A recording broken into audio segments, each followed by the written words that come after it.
আজ যেহেতু রবিবার দুপুরের মেনুতে যদি চিকেন না থাকে তাহলে যেন ঠিক জমে না। তাই ভাবলাম আজ শুধু ভাত আর চিকেনের ঝোল রান্না করব, আর অন্য কিছু করব না। তো হ্যালো এভরিওয়ান, আমি ইন্দ্রাণী। আজ চলে এসেছি আপনাদের কাছে আবারও একটা নতুন রেসিপির ভিডিও নিয়ে। যদিও বা আমার ভুলে যাওয়ার জন্য ঠিকভাবে ভিডিও ক্লিপগুলো আমি নিতে পারি না, তো তবুও যেটুকু নিয়ে থাকি সেগুলোই আপনাদের সঙ্গে শেয়ার করি। আমি এটা আগের ভিডিওতেও বলেছি। আর আপনারা সবাই কেমন আছেন? আশা করছি সবাই খুব ভালো আছেন, আর আমিও কিন্তু বেশ ভালো আছি। প্রথমেই কড়াতে তেল দিয়ে তাতে কিছু গোটা গরম মশলা, যেমন হচ্ছে দারচিনি, এলাচ, লবঙ্গ দিয়ে দিয়েছিলাম। তারপরে তেলের মধ্যে দিয়ে দিয়েছিলাম কিছুটা পেঁয়াজ কুচি আর কয়েক টুকরো টমেটো কুচি।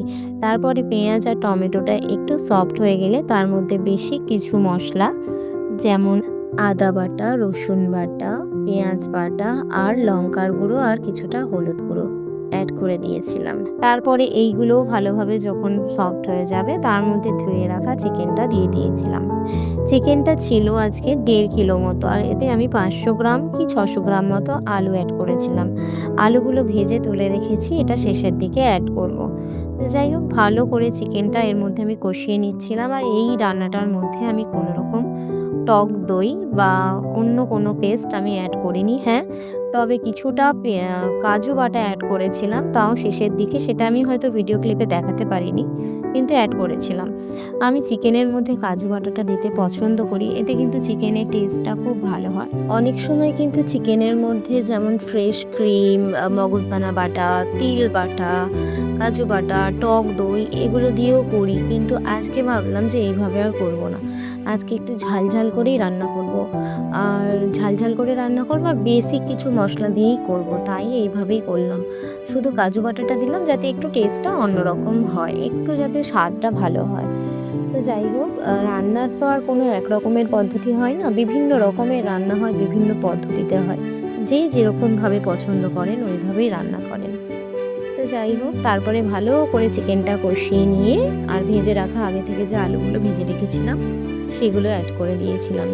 সবশেষে মাংস এবং আলু যখন সফট হয়ে যাবে তখন আমি রান্নাটার মধ্যে সানরাইজের যে শাহি গরম মশলা আমি সেটা অ্যাড করে দিয়েছিলাম।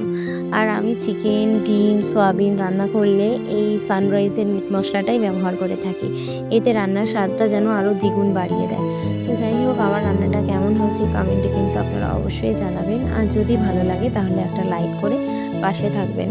চলুন এবার কয়েকটা কমেন্ট পড়ে নেওয়া যাক। ঘাটাল থেকে ঈশিতা দাশগুপ্ত বলছে যে, দিদিভাই আপনার ভিডিও দেখতে আমার খুব ভালো লাগে, কিন্তু আপনি রেগুলার ভিডিও পোস্ট করেন না।